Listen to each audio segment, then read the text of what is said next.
Maka tidak mungkin orang akan bisa tasawur kuat tanpa usul fikih, nggak mungkin. Itu usul fikih itu. Jadi kalau gitu pemadam tanya, oh gimana kalau ada sound di setel banter, nggak ada yang joget, nggak ada yang siapa-siapa, tengah lapangan sepi, nggak ada orang, suara menggelegar, itu sound horeg? Bukan sound horeg, itu sound system. Kenapa? Tidak memenuhi kriteria memayiznya sound horeg. Paham ya? Jadi kita bicara mustalah, epistemologi, terminologi termin sound horeg itu secara epistemologi begitu itu. Dari mana? Dari mayizatnya. Maka kalau kita bicara sound horeg al-mutabadal lidzini, ya itu sudah bukan sound. Jadi misalnya begini, loh kalau gitu gimana? Jadi sound horeg itu bukan soundnya, malah sampai aja begini.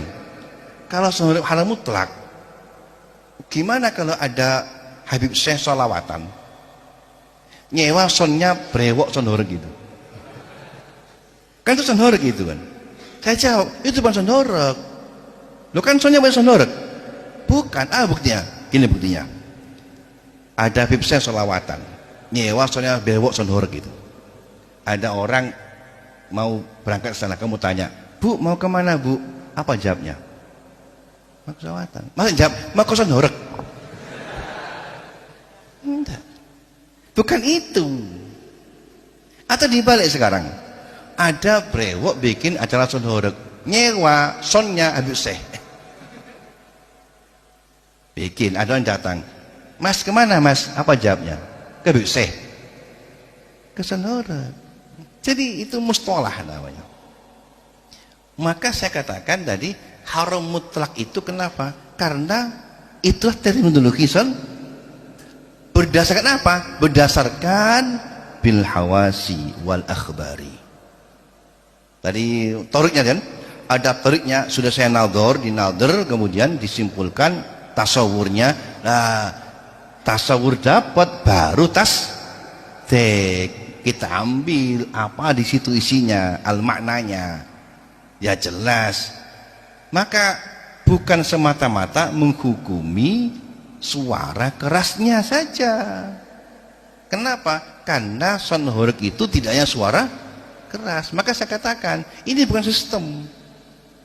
Kalau sound system akan muncul tafsil kalau mengganggu dan mengganggu. Kalau sound system, kenapa? Karena sistem hanya suara, aspek suara saja yang menjadi dengan hukum. Tapi kalau sound horeg aspek hukumnya apa?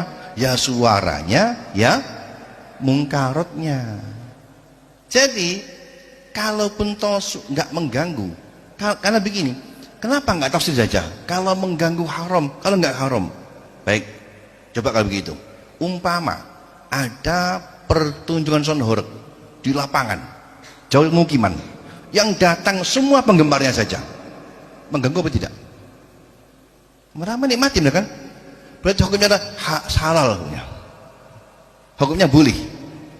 Ada dancernya, ada joget-jogetnya, tidak mengganggu kan? Sound horeg haram karena mengganggu. Kalau tidak mengganggu hukumnya jawas. Berarti kalau diadakan di tengah lapangan jauh pemukiman, nggak ada terganggu, malah menikmati, hukumnya adalah mubah. Ada dancernya yang behendel itu, kan nggak begitu. Itu namanya tasawur. Begitu caranya. Maka oleh karena itu kalau bahasa itu harus punya dasar usul fikih. Kalau usul fikih, kamu tahu bagaimana cara mengolah masalah itu. Karena usul fikih itu dirancang untuk itu, dirancang untuk mengolah, sehingga lahirlah proses tahrij furu'at al-bahsu.